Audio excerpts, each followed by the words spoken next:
हम इंसान इस धरती पर कहां से आए? कैसे थे हम इंसानों के पहले पूर्वज? आखिर इतिहास की वो कौन सी घटना थी जिसने इंसानों को जन्म दिया? इंटेलिजेंस का जन्म कैसे हुआ? किसने नग्न घुमक्कड़ इंसानों को कपड़े पहनना सिखाया, बोलना सिखाया? कैसे अंतरिक्ष ने धरती पर लाइफ का बीज बोया?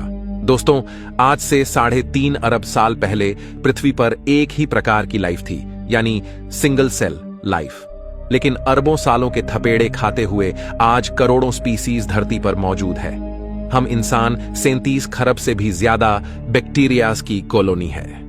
लेकिन इन करोड़ों स्पीसीज से अलग है हम इंसान, जिसमें भाषा और संस्कृति भी मौजूद है। ऐसे में इतने कॉम्प्लेक्स इंसान की उत्पत्ति कैसे हुई? वो सब चीजें जो हमें इंसान बनाती है, आखिर कैसे नेचर से हमें मिली? कैसे अरबों साल के विकास क्रम ने जीवन को एक नई दिशा दी? चलिए जानते हैं आज के इस एपिसोड में। हमारी पृथ्वी पर 3.5 अरब साल पहले रहस्यमय ढंग से लाइफ पैदा हुई। उससे पहले पृथ्वी पर लाइफ का कोई नामो निशान नहीं था, यानी इसकी उत्पत्ति से लेकर 1 अरब साल तक पृथ्वी लाइफ से सूनी थी। पृथ्वी पर कॉन्शियसनेस पैदा ही नहीं हुई थी। 1 अरब साल तक पृथ्वी अनकॉन्शियस थी, लेकिन 3.5 अरब साल पहले कुछ ऐसा हुआ जिसने पृथ्वी पर एक ग्रेटेस्ट शो को जन्म दिया। उस शो का नाम है एवोल्यूशन। जब से लाइफ पैदा हुई तब से लेकर अब तक प्राकृतिक आपदाएं हमेशा से लाइफ की दुश्मन बनी रहीं, और यही कारण है कि 5 बार प्रलय ने लाइफ को खत्म करने की कोशिश की, लेकिन लाइफ हमेशा सरवाइव करती गई। न सिर्फ सरवाइव, बल्कि कॉम्प्लेक्स फॉर्म में विविध प्रकार के जानवर धरती पर पैदा होते चले गए।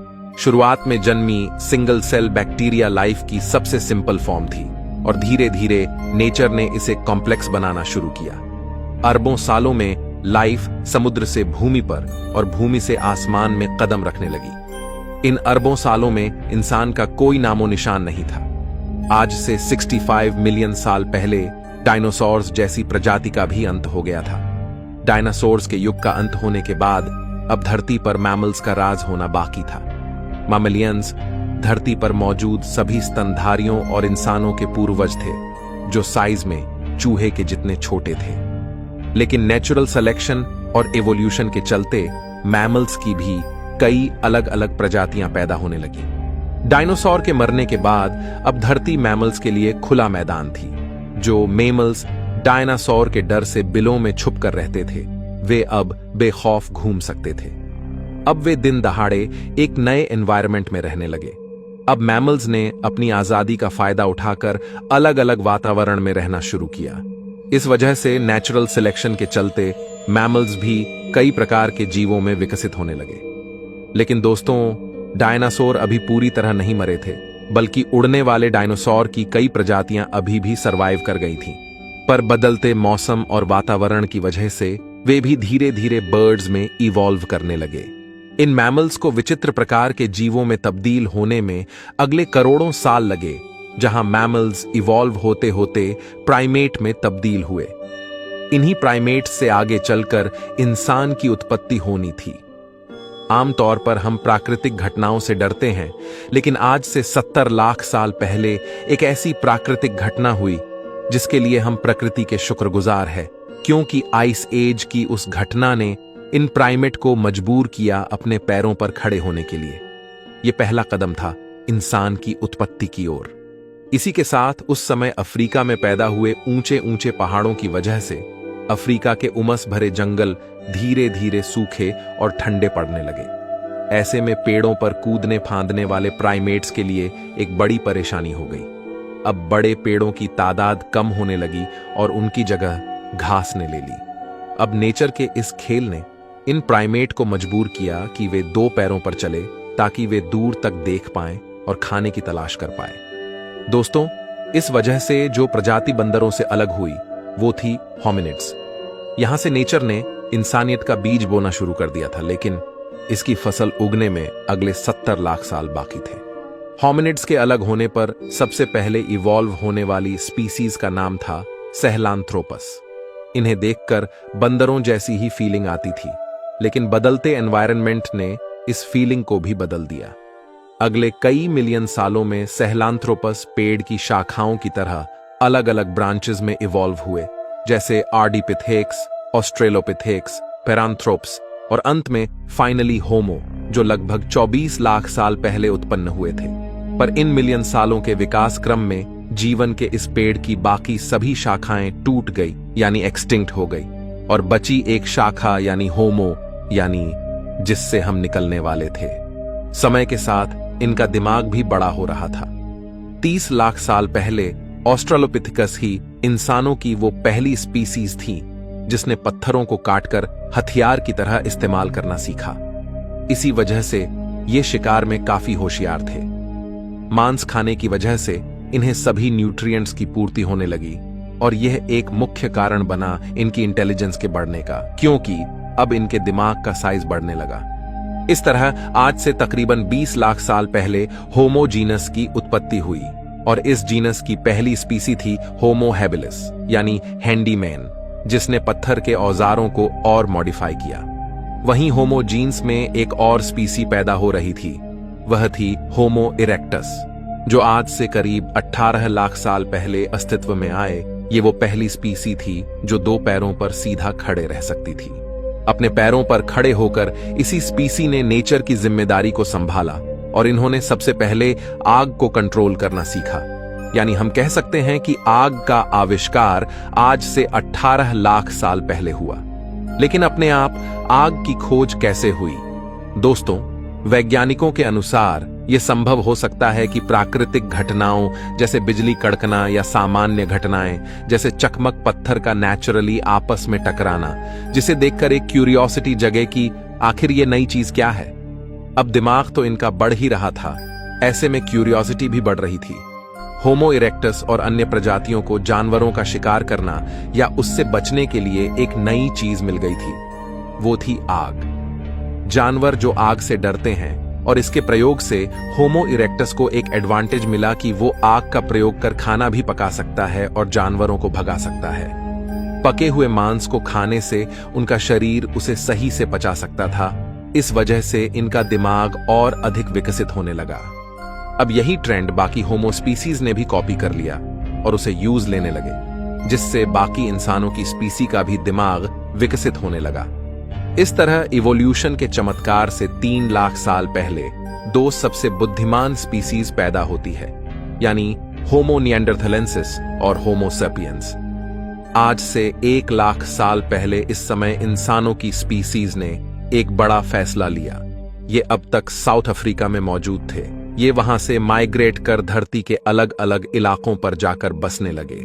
नए इलाकों में जाने पर इनके सामने नए चैलेंजेस आए, नई क्लाइमेट कंडीशन और खुखार जानवर। अब अपने सर्वाइवल के लिए इन्होंने दिमाग लगाया और नए विकसित हथियार तैयार किए। अब इन हथियारों की वजह से ये शिकार को काट सकते थे और दूर दूर तक ले जा सकते थे। इस समय कुछ और नए चैलेंजेस सामने आते हैं, जैसे हिरन जैसे जीवों का शिकार करना, जिसके लिए एक साथ मिलकर काम करने की जरूरत थी। और इस तरह टीम वर्क में काम करने के लिए एक नए आविष्कार की जरूरत थी, वो थी भाषा। एक दूसरे से कम्युनिकेट करना, और यह भाषा की शुरुआत हुई इशारों से, अलग अलग सिग्नेचर से। यह भाषा की शुरुआत थी जिसे प्रोटो लैंग्वेज कहा जाता है। अब लैंग्वेज जैसी एक नई चीज आने से इन ह्यूमंस ने उसका खूब प्रयोग करना शुरू किया। वहीं लैंग्वेज के और कॉम्प्लेक्स बनने का कारण था ह्यूमंस के बीच इंटरेक्शन। आपस में होने वाले कॉम्प्लेक्स इंटरेक्शन और डिटेल में चीजों को एक्सप्लेन करने के लिए धीरे धीरे लैंग्वेज इवॉल्व होने लगी। अब इंसान की शरीर की ऊर्जा दिमाग पर अधिक खर्च होने लगी, जिससे इवोल्यूशन दिमाग का हुआ। लैंग्वेज की वजह से ब्रेन के कॉग्निटिव पार्ट ने ग्रो किया। दोस्तों, हो सकता है कि लैंग्वेज की वजह से चुगली करने का आविष्कार भी फीमेल्स ने उसी समय किया होगा। लेकिन दोस्तों, अब तक जो ह्यूमन स्पीसीज नग्न घूमती थीं, आखिर ऐसा क्या हुआ जिस वजह से उन्होंने कपड़े पहनना सीखा? वैज्ञानिकों के अनुसार हमारे प्राचीन इंसानी पूर्वजों के शरीर पर बाल अधिक हुआ करते थे, लेकिन धीरे धीरे उनके फर लूज होने लगे।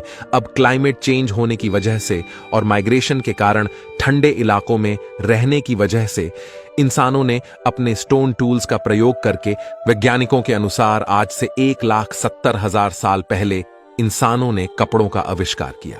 अब इंसानों की स्पीसीज में होमो निएंडरथेल्स और होमो सेपियंस ही बची थीं और वे आइस एज के बर्फीले युग से गुजर रही थीं। और फ्रेंड्स, इस तरह लगातार डेवलप होते होते आज से 30,000 साल पहले होमो सेपियंस और होमो निएंडरथल्स में से एक ही स्पीसीज सरवाइव कर पाई। वो थी हम इंसान, यानी होमो सेपियंस। और वैज्ञानिक पूरी तरह से नहीं जानते कि आखिर क्यों और कैसे होमो निएंडरथालेंसिस विलुप्त हुए। इस वक्त तक आइस एज का युग जारी था, जो आज से 10,000 साल पहले जाके खत्म हुआ। लेकिन मॉडर्न ह्यूमंस किसी तरह हिम युग की कड़कती ठंड को सरवाइव कर गए, पर इधर उधर घूमते रहने की वजह से अब उनके लिए खाने की समस्या होने लगी। इसलिए आज से 10,000 साल पहले एग्रीकल्चर यानी खेती की शुरुआत हुई और अब ह्यूमंस के पास अपनी जिंदगी में काफी फ्री टाइम मिलने लगा, क्योंकि उनकी बेसिक नीड पूरी होने लगी। फिर खाली दिमाग बना शैतान का घर, और हमारे शैतानी दिमाग ने खाली टाइम में कई चीजों का आविष्कार किया, जैसे कि खाने को स्टोर करने के लिए गड्ढे बनाए, जिसके लिए स्पिनिंग व्हील बनाया गया।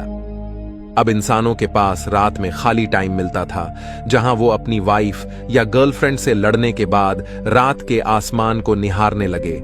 और आज से 2,500 साल पहले एस्ट्रोनॉमी का विकास हुआ।